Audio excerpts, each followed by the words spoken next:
자, 이렇게 해서 명성황후가 시해가 되었어요. 자, 그 남편 누구니? 고종. 고종이 이걸 본 거야. 고종이 어땠을까? 완전 두려움이었지. 뭐야? 여기 궁궐까지 칼 들고 들어와 사람 죽이는 거야? 그럼 나도 죽겠네? 이런 판단하겠죠. 자, 이렇게 되면서 이제 고종의 정치인으로서의 모습이 시작됩니다. 무슨 말이냐면 어렸을 때는 누가 고종을 에워쌌죠?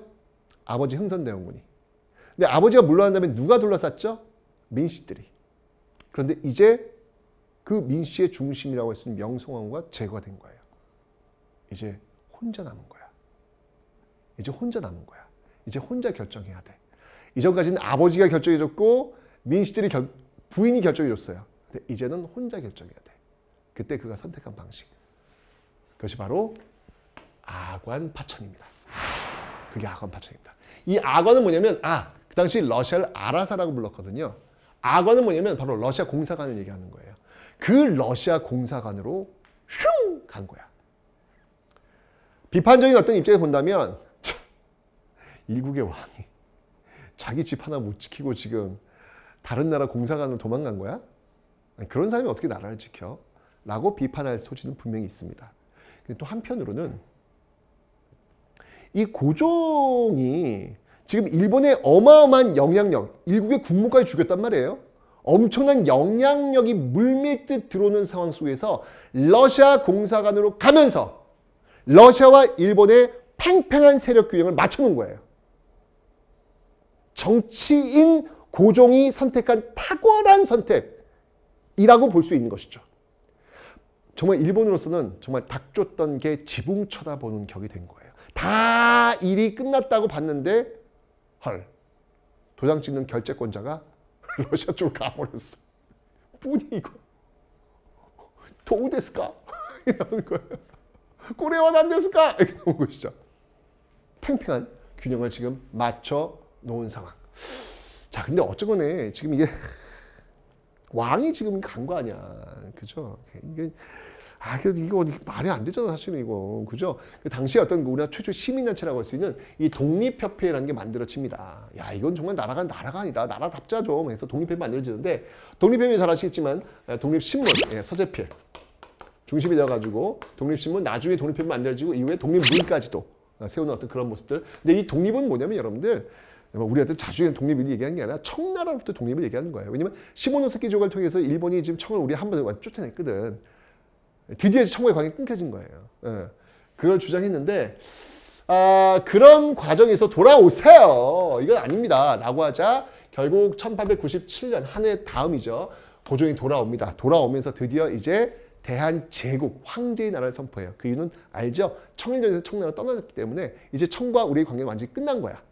이제는 우리도 황제의 나라가 될 수 있는 것이죠. 그러면서 대한제국을 선포하게 되더라. 이걸 보여주고 있는 대표적인 건축물이 바로 환구단이라는 거예요. 환구단이 뭐냐면 하늘의 제사를 지내는 그런 기구, 그런 어떤 곳이거든요. 왜냐하면 하늘의 제사를 지낼 수 있는 사람은 유일하게 황제였습니다. 근데 우리는 황제의 나라가 아니었기 때문에 하늘의 제사는 지낼 수 없었어요. 그런데 이제 이 대한제국이 세워지면서 이제 우리도 하늘의 제사를 지내게 되는 것이죠. 자, 이런 모습들이 이제 보여지고 있었는데 이런 과정 속에서 이 독립협회가 여러 활동을 합니다.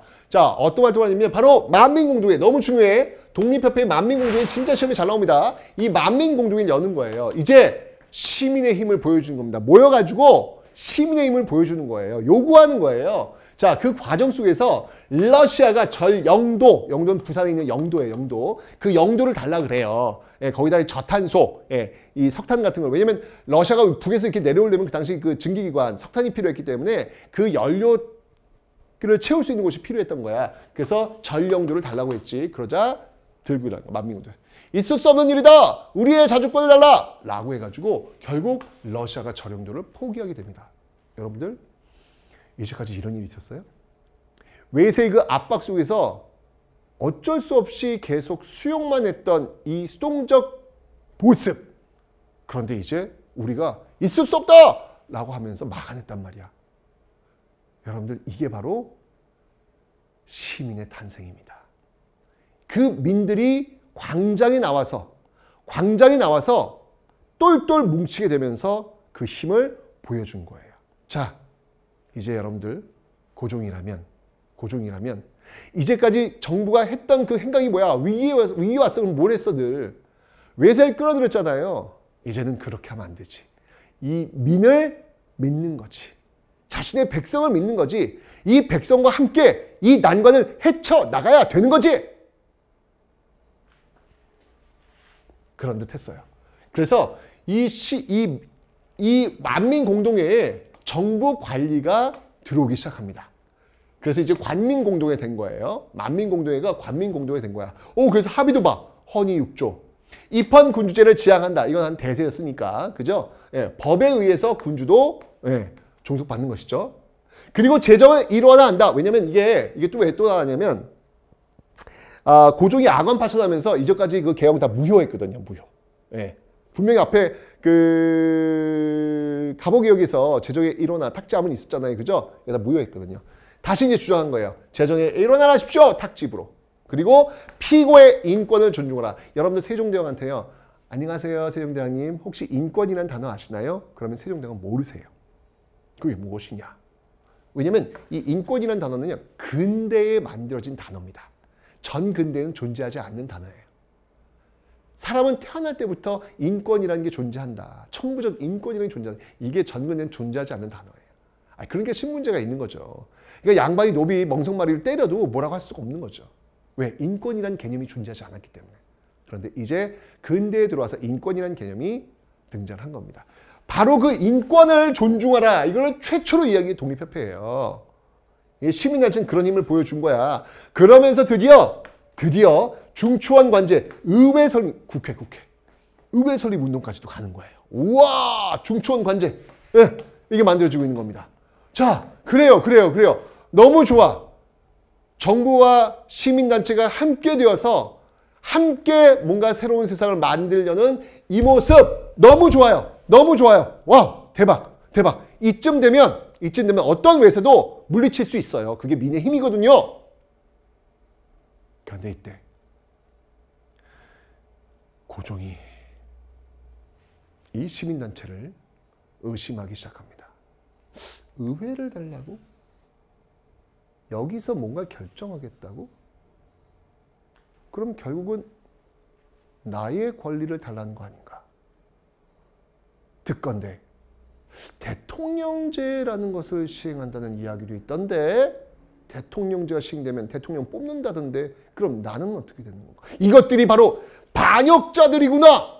라고 해가지고 결국 독립협회를 해산시킵니다. 저는 여기서 절망.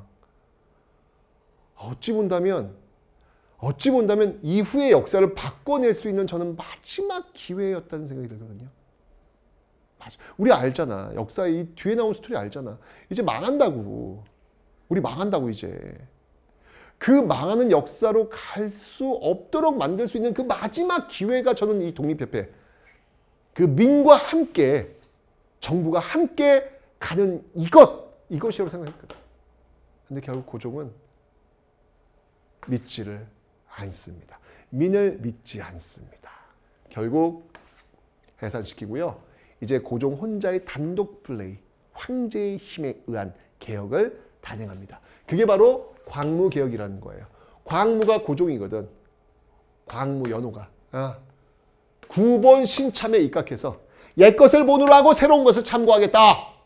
이거 여러분들 어디서 들어본 것 같지 않아요? 80년대 그 개화파, 온건파 주장했던 동도서기.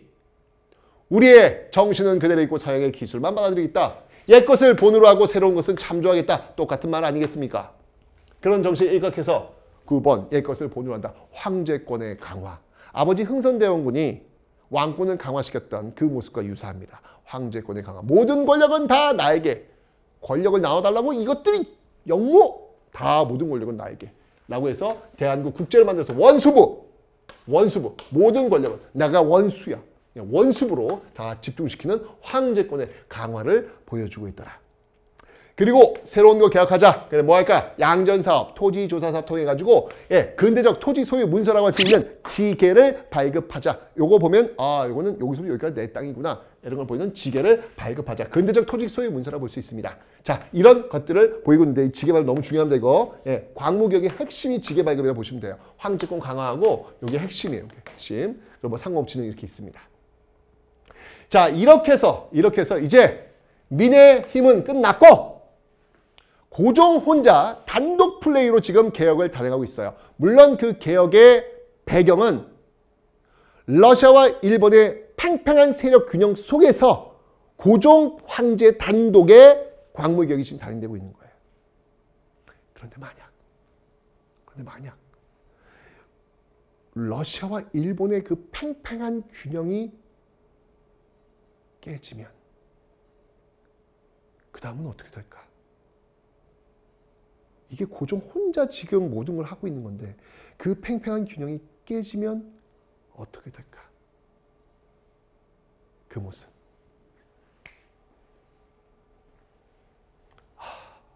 왜 이렇게 긴장되죠?